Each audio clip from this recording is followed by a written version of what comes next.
आइए आज हम एक नए मुद्रा परिमाण सिद्धांत की व्याख्या करेंगे। चूंकि इसे कैम्ब्रिज के अर्थशास्त्रियों ने प्रतिपादित किया है, इसलिए इसे कैम्ब्रिज का मुद्रा परिमाण सिद्धांत भी कहा जाता है। अब इसे नगद शेष सिद्धांत, कैश बैलेंस थ्योरी भी कहा जाता है। नकद शेष सिद्धांत। अब इसका नाम मुख्यतः कैम्ब्रिज इसलिए पड़ा क्योंकि कैम्ब्रिज विश्वविद्यालय के जो अर्थशास्त्री थे, जैसे मार्शल, पिगू, कीन्स, रॉबर्टसन इत्यादि अर्थशास्त्रियों ने इस सिद्धांत का प्रतिपादन किया। अब ये सिद्धांत क्या बोलता है? ये सिद्धांत थोड़ा सा अलग है जो मुद्रा परिमाण सिद्धांत हमने अभी पिछले लेक्चर में देखा था। ये सिद्धांत मुख्यतः बात करता है कि मुद्रा के मूल्य का निर्धारण,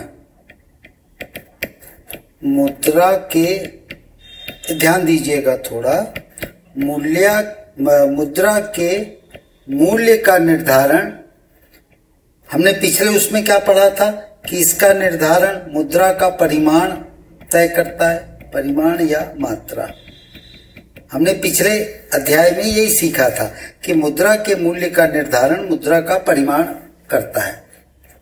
यहाँ कैम्ब्रिज अर्थशास्त्री ये कहते हैं कि मुद्रा के मूल्य का निर्धारण मुद्रा का परिमाण नहीं करता, बल्कि मुद्रा की जो कुल मुद्रा है, इसमें से वह मुद्रा निर्धारण करती है जो नकद रूप से रखी जाती है।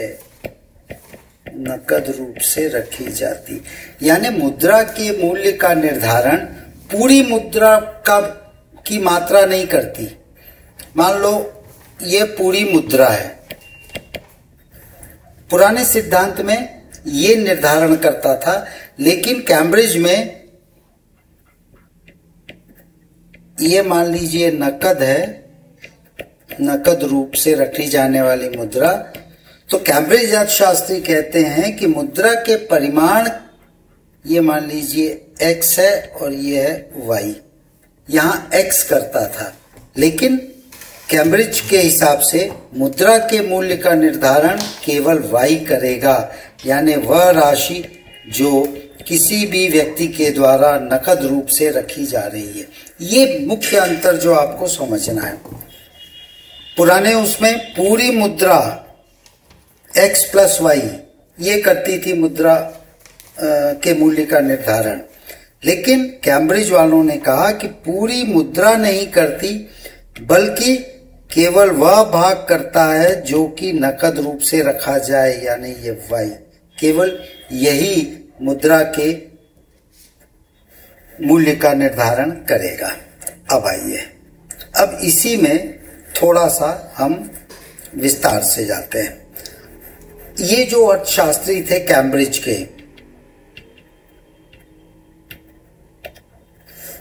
कैम्ब्रिज विश्वविद्यालय के, चूंकि ये नकद रूप में जो रखी जा रही है नकद मुद्रा, यही मुद्रा के परिमाण का निर्धारण करती है। मुद्रा की मात्रा, ये परिमाण यानी मात्रा। तो ये नकद मुद्रा जो रखी जा रही है, इसकी वजह से इसे नाम दिया गया नकद शेष सिद्धांत। अब यहाँ पर ये सिद्धांत मुख्यतः वही, जैसा हमने पीछे देखा, मुद्रा की पूर्ति और मुद्रा की मांग पर आधारित है। इधर हम ले लेते हैं मुद्रा की पूर्ति और इधर ले लेते हैं मुद्रा की मांग। अब आइए थोड़ी सी विवेचना हम करते हैं। मुद्रा की पूर्ति कैसे होगी? यानी बाजार में मुद्रा की पूर्ति होती है नोट जो बाजार में है, प्लस सिक्के जो बाजार में चल रहे हैं प्लस मांग जमा। ये दो तो क्लियर है, नोट और सिक्के तो क्लियर है। अब मांग जमा जो चीज है इसको थोड़ा आपको समझने की आवश्यकता है। ये मुद्रा की पूर्ति का संबंध चूंकि एक निश्चित समय से है, बिल्कुल एक निश्चित समय से है, तो इसमें एक निश्चित समय पर, एक निश्चित समय की अवधि में हम ये कह लें कि मुद्रा की पूर्ति पर चलन का प्रभाव पड़ता है। निश्चित समय में चलन यानी वेलोसिटी का प्रभाव पड़ता है, परंतु उस बिंदु पर, उस पर्टिकुलर समय के बिंदु पर चलन गति शून्य हो जाती है, यानी चलन गति का कोई प्रभाव इस पर नहीं पड़ता है। अब अगली बात अब थोड़ी सी समझने की यहां है कि ये मांग जमा क्या है। मांग जमा कुछ नहीं है, बैंकों में मांग का जोड़ है। इसे आप कह सकते हैं बैंकों में मांग का जोड़ या योग है, addition of demand in banks, यही है मांग जमा। अब पूर्ति क्लियर हो गई, अब थोड़ी सी हम मांग देखते हैं। ये मैं इसको मिटा दे रहा हूं। ओके, अब मांग क्या है? मुद्रा की मांग। मुद्रा की मांग वह है जो नकद रूप में रखी जा रही है किसी भी व्यक्ति के द्वारा। नकद रूप में, नकदी में रख रहा है, और इसके कारण जो सिद्धांत कैम्ब्रिज का आया, उनका ये दृष्टिकोण था कि मुद्रा केवल विनिमय के माध्यम का ही कार्य नहीं करती है, बल्कि नकद रूप में संचय का भी कार्य करती है। यानी केवल एक्सचेंज नहीं हो रहा है मुद्रा का, केवल विनिमय नहीं हो रहा है, बल्कि नकद रूप से व्यक्ति के द्वारा, चाहे नकद कोष के रूप में संचय कर रहा हो, चाहे बैंक में कर रहा हो, कुछ भी हो, नकद रूप में भी रखी जा रही है। अब इसमें नकद रूप में व्यक्ति क्या रखेगा? ये आय है मान लीजिए, ठीक है, आय को हम बोल देते हैं वाय। आय का वह भाग जो वो बचत कर रहा है या नकद रूप में रख रहा है, इसे हम नाम दे देते हैं के यानी नकदी, आय यानी वाई। तो मुद्रा की मांग क्या हो गई? आय का वह भाग जो नकद रूप में रखा जा रहा है, के वाई, ये हो गई है मुद्रा की मांग, एम। अब यहां पर ये एम क्या है? एम कुछ नहीं है, ये मुद्रा की पूर्ति है, यही एम है यहां पे। अब ऐसी स्थिति में जब मुद्रा की पूर्ति और मुद्रा की मांग बराबर होगी, तो ये नोट, सिक्के, मांग जमा यानी एम, ये बराबर हो जाएगा। व्यक्ति के पास नोट भी है, सिक्के भी हैं, बैंक में जमा भी है, तो आय का वह भाग, वाई का वह भाग जो वो बचा रहा है, यानी के वाई, ये मांग और पूर्ति का संतुलन इस बिंदु पर होता है। लेकिन वाई क्या है? आय, वाई बराबर ये आय है। आय क्या है? मुख्यतः इसको हम कह सकते हैं कीमत गुणित उत्पादन, यानी उत्पादित वस्तु जिस कीमत पर बेची जा रही है, उससे उस व्यक्ति को आय प्राप्त हो रही है। अब कीमत, प्राइस, उत्पादन ओ, यानी वाई बराबर पी ओ। अब इस वाई को हम यहां स्थानांतरित कर देते हैं, तो यह हो जाता है एम बराबर के इंटू पी इंटू ओ। ये क्या है? ये वाई है। यहां पर थोड़ा सा ये समझिए आप के है नगद पैसा, ये मैं नोटेशंस लिख देता हूं। Y है आय, M है मुद्रा का मूल्य,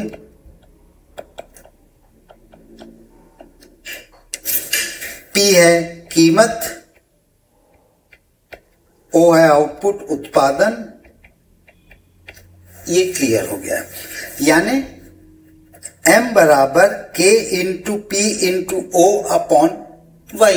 अब हमें क्या निकालना है? हमें निकालना है यहां पे कीमत। P निकालने के लिए क्रॉस मल्टीप्लाई अगर हम करते हैं तो ये सूत्र हो जाता है M बटे K O। अब यहां पर थोड़ा सा अगर आप देखें तो ये क्या हो रहा है, P is equal to M upon K O, यानी ये क्या बता रहा है आपको? कीमत, प्राइस। इसी को पिगू ने एक दूसरे तरीके से समझाया। पिगू का सूत्र भी वैसे ही कुछ मिलता है, P कीमत इज इक्वल टू के आर बटे M। ये पिगू का सूत्र है, जहां पर के क्या है? कैश, नकद राशि है, आर आय, रियल इनकम, वास्तविक आय है, M मुद्रा की मात्रा है और P है मुद्रा का मूल्य। मिलता जुलता है ये। पिगू का सूत्र बिल्कुल इससे मिलता जुलता है। के आर यानी वास्तविक आय का वह भाग जो नगद रूप में रखा जाए, और M है मुद्रा की मात्रा। ये सूत्र जो है मुख्यतः पिगू का सूत्र है। अब इसमें एक दो बातें आपको छोटी छोटी और जाननी है। ये समीकरण आपको अच्छे से समझना जरूरी है।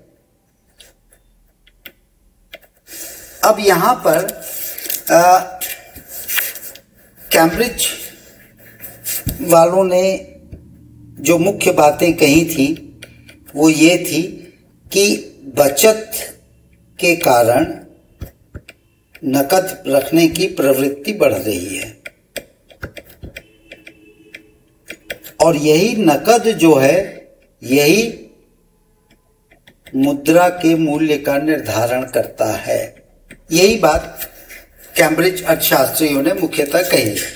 अब इसके कारण कुछ आलोचनाएं भी हुई कैम्ब्रिज इक्वेशंस की, जो मुख्यतः थी कि ये एक स्टैटिक थ्योरी है, स्थिर थ्योरी है, यानी इसमें डायनेमिक्स नहीं है, प्रावैगिक प्रवृत्ति नहीं है। और डायनेमिक चूंकि नहीं है तो ये अर्थशास्त्र की जो कॉम्प्लेक्सिटी है या कठिन चीजें हैं उनका अध्ययन करने में ये नाकाम साबित होता है।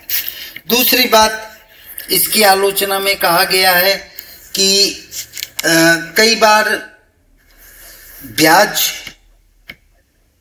की दर पर सवाल उठाए हैं अर्थशास्त्रियों ने, और कहा है कि ब्याज की दर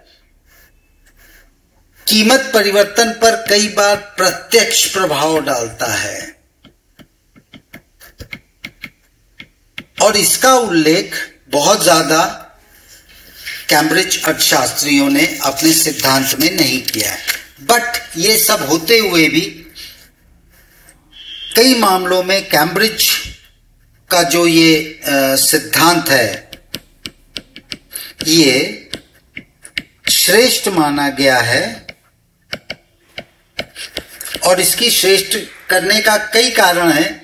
एक तो इसमें ट्रेड साइकिल्स, व्यापार चक्रों की पूरी बात कैम्ब्रिज अर्थशास्त्रियों ने कही है। फिर तरलता की बात की है इन्होंने, नगदी जो व्यक्ति अपने पास रख रहा है। फिर तीसरी बात इन्होंने कही है कि ये रियलिटी है, यथार्थवादी है सिद्धांत, यथार्थवादी सिद्धांत है। तो इन कारणों से ये कहा जा सकता है कि कैम्ब्रिज का जो सिद्धांत है वो सामान्य मुद्रा परिमाण सिद्धांत से बेहतर आज की स्थिति में है। हम यहीं पर क्लोज कर रहे हैं कैम्ब्रिज थ्योरी या नगद शेष सिद्धांत। आगे के लेक्चर्स हम आगे देखेंगे। Thank you.